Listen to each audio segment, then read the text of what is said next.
Shalom sahabat renungan pagi, apa kabar? Sungguh bersyukur jika pada pagi hari ini kita bisa bersama-sama menangkap dan mendengarkan isi hati Tuhan melalui kebenaran firman-Nya pada pagi hari ini. Mari kita mempersiapkan hati kita untuk menerima berkat firman Tuhan pada pagi hari ini. Untuk mengawali, ada beberapa pertanyaan yang dapat kita renungkan di dalam hati kita. Adakah doa yang sudah lama Anda panjatkan, tetapi belum juga melihat jawaban Tuhan? Kemudian apakah doa masih menjadi nafas hidup rohani Anda, atau hanya pelarian saat terdesak? Selanjutnya, bagaimana sikap hati Anda ketika doa terasa seolah-olah tidak didengar oleh Tuhan? Dan yang terakhir, apakah Anda masih percaya bahwa Tuhan sanggup melakukan terobosan bahkan di situasi yang tampak buntu? Mari kita berdoa. Terima kasih Tuhan untuk pagi hari yang baru yang Tuhan percayakan dalam kehidupan kami. Kami percaya Tuhan ada isi hati-Mu, ada surat cinta-Mu Tuhan untuk setiap kami pada pagi hari ini ketika kami mau mendengarkan kebenaran firman-Mu.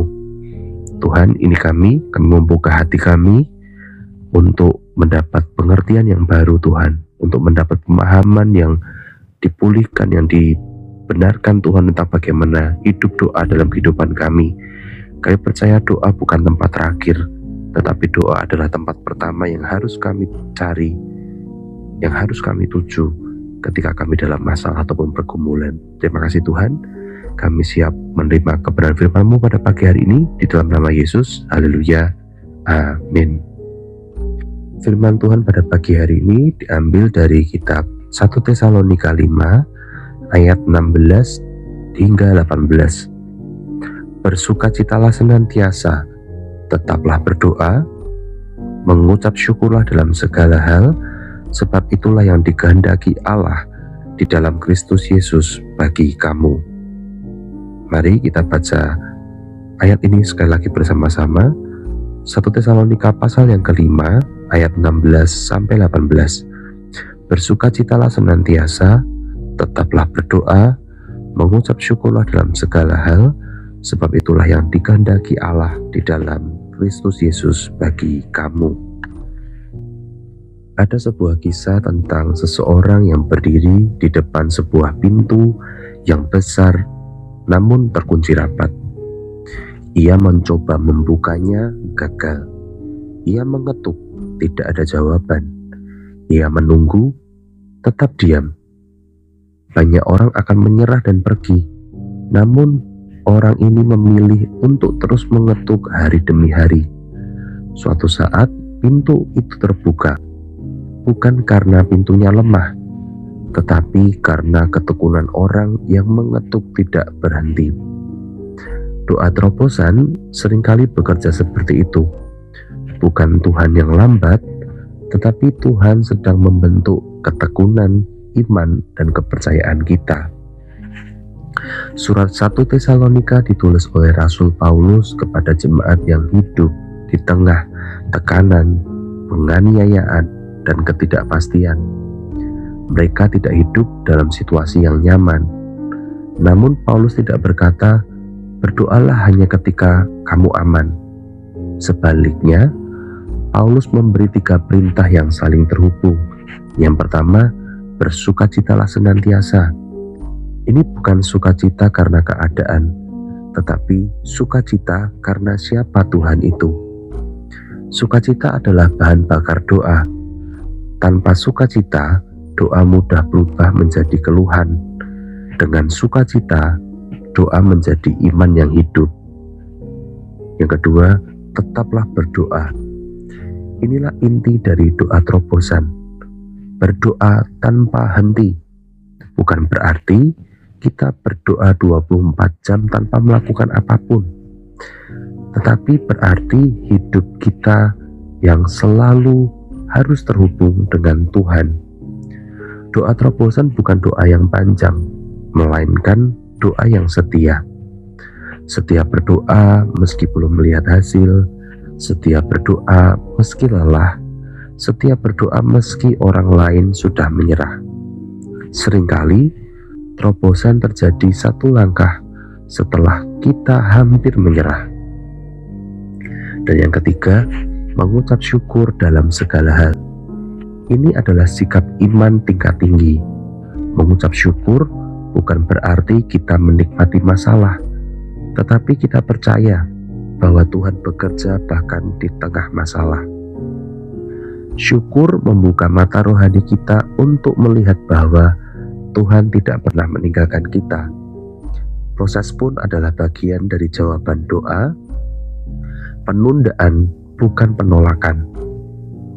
Doa terobosan selalu lahir dari iman yang percaya, bukan dari desakan emosi. Makna doa terobosan bukan hanya tentang masalah selesai, pintu terbuka, keadaan berubah, tetapi juga tentang hati yang diubahkan, iman yang didewasakan, ketergantungan yang diperdalam kepada Tuhan. Seringkali Tuhan lebih dahulu menerobos hati kita sebelum menerobos situasi kita. Aplikasi dari kebenaran firman Tuhan yang kita renungkan pada pagi hari ini adalah kita mau menetapkan waktu untuk memiliki hidup doa yang konsisten, bukan hanya saat terdesak.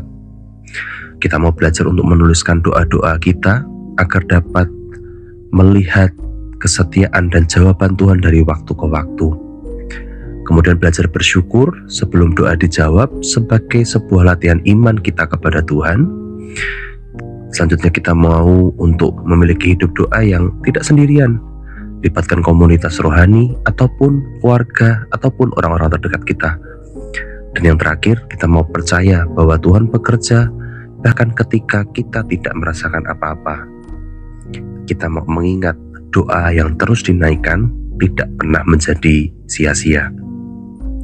Hari ini mungkin Anda sedang berada di ambang kelelahan, di titik buntu, di musim menunggu yang panjang. Namun firman Tuhan mengingatkan kita, tetaplah berdoa, jangan berhenti berharap, jangan lelah untuk percaya. Terobosan Tuhan sering datang bukan saat kita kuat, tetapi saat kita memilih untuk tetap setia. Kiranya renungan pagi ini menguatkan Anda untuk terus berdoa, terus percaya, dan terus berjalan bersama Tuhan. Mari kita berdoa. Terima kasih Tuhan Yesus untuk firman-Mu pada pagi hari ini. Ajar kami Tuhan untuk selalu terhubung dengan Engkau Tuhan. Menjadikan doa bukan pilihan yang terakhir, tetapi pilihan yang pertama. Kami mau terus terhubung dengan Engkau, menaikkan doa-doa kami tanpa jemu, karena kami percaya doa yang kami naikkan setiap hari tidak akan menjadi doa yang sia-sia Tuhan. Ajar kami juga Tuhan bersukacita di dalam doa-doa kami, walaupun belum ada jawaban, walaupun mungkin belum ada perubahan, tetapi kami bersukacita sebab kami melihat Engkau ada di dalam doa-doa kami Tuhan. Sebab kami percaya Engkau adalah Bapa yang mendengar kami, bahkan selalu rindu untuk dekat dengan kami.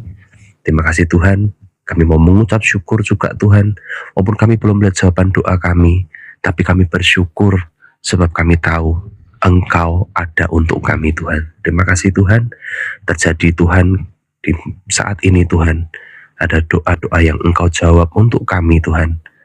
Kami percaya Tuhan, walaupun itu sudah bertahun-tahun pun tidak ada doa yang gagal.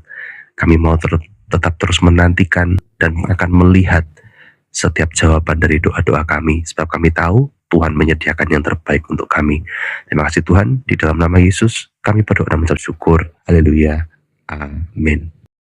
Demikian firman Tuhan pada pagi hari ini. Tetap bersyukur, tetap bersukacita, tetap berdoa, sebab Tuhan Yesus mendengar setiap doa kita. Selamat pagi, selamat beraktivitas, sampai berjumpa esok hari. Tuhan Yesus memberkati kita semuanya. Amin.